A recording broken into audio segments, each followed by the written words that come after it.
जब से अवनी के कजिन जतिन का फ़ोन आया है वो बहुत परेशान है।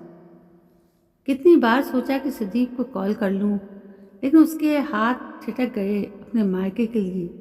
सुदीप का रवैया जानती थी, इसलिए सोचा जब ऑफिस से आएंगे तो सामने से ही बात कर लूँगी। सुदीप, जतिन भैया का फ़ोन आया था। पापा को ब्रेन हेमरेज हो गया है। मैं कल सुबह वाली ट्रेन से जाना चाहती हूँ। ज़्यादा बेहतर होगा अगर आप मेरे लिए फ़्लाइट का टिकट कर दें। अवनी की बातें सुनकर सुदीप गुस्से से तमतमा गया। तुम्हारे पापा ने तो तुम लोगों को औने पौने दिलाकर सारी संपत्ति अपनी भतीजे जतिन को दे दी। अब वहाँ रखा क्या है जो जाओगी? तुम्हें मैंने पहले से ही कह रखा है कि उनसे कोई मतलब नहीं रखना है। फिर आयुष के एग्ज़ाम के सिर्फ 2 महीने ही बचे हैं। तुम इस तरह चली जाओगी तो उनकी देखभाल कौन करेगा? अपने बीते वर्ष के अनुभव से अवनी जानती थी कि सुदीप के मन में उसके माता पिता के लिए इतनी कड़वाहट है। जब तक उसके सास ससुर थे तब तक ही वो मायके जा पाई, क्योंकि सुदीप उन्हें रोक नहीं पाया। लेकिन उनके जाने के बाद अब तो सुदीप को उनसे फ़ोन पर बात करने पर भी ऐतराज़ होता है। घर की शांति भंग ना हो इसलिए वो अब पति की अनुपस्थिति में ही अपने माँ पापा से बात करती थी। सोचती थी कि जवान होते बेटे को क्या सिखाएगी जब खुद कलह करेगी। लेकिन उसके पापा इस सीरियस मेडिकल अवस्था में भी उनकी ऐसी सोच अवनी का मन पीड़ा में करा उठा। 16 साल हो गए इस घर में ब्याह कर आए। बिस्तर पर पड़ी हुई दादी, सास से लेकर पूरे परिवार तक की निरंतर सेवा की थी। लेकिन आज अपने पिता को उसकी सबसे ज़्यादा ज़रूरत है तो उस पर ऐसी बंदिश।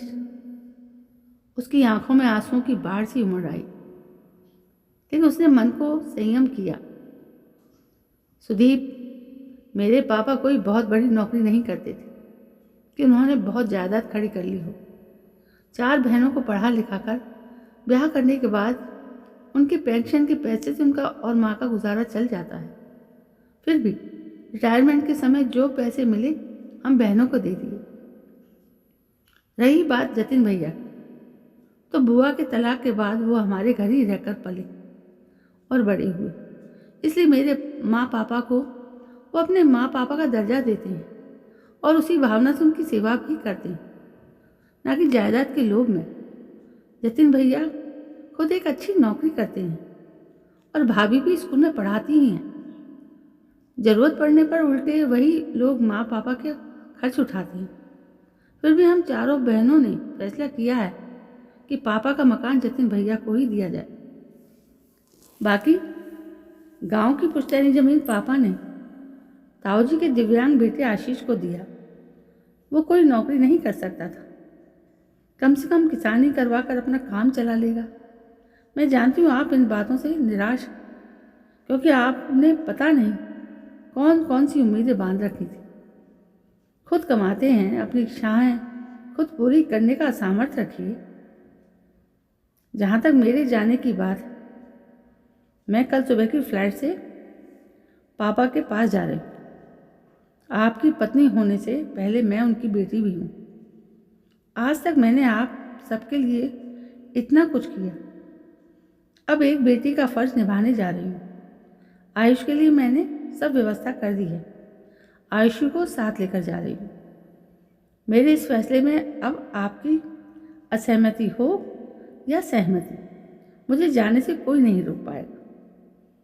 पापा, मम्मी को नाना जी के पास जाने दो, उनको रोकना गलत है।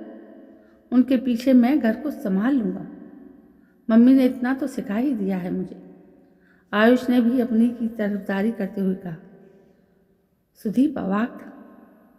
उसने अवनी के इस रूप को कभी नहीं देखा।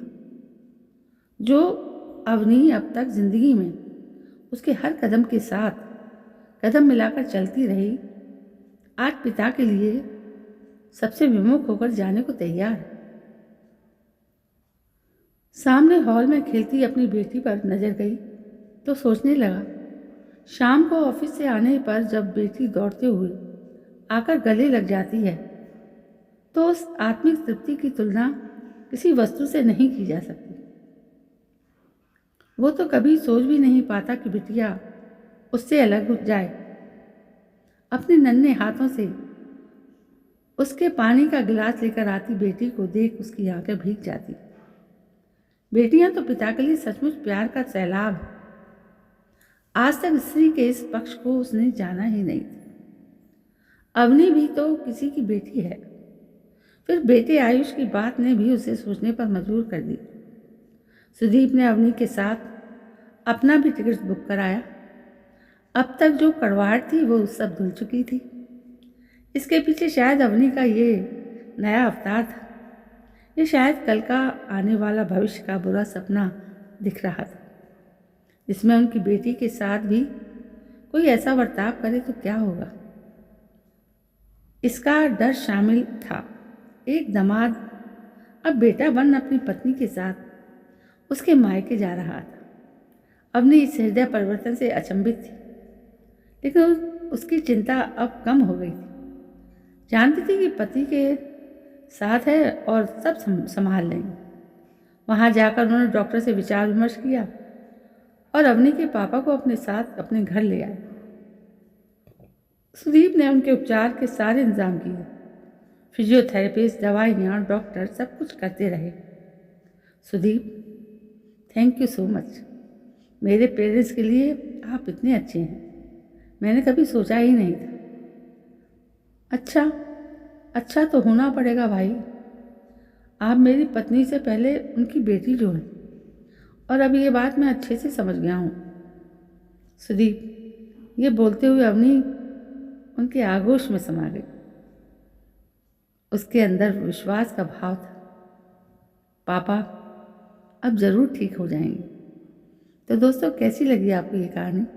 यदि कहानी पसंद आई हो तो प्लीज़ लाइक, शेयर, कमेंट ज़रूर करें और मेरे चैनल को सब्सक्राइब करना ना भूलें।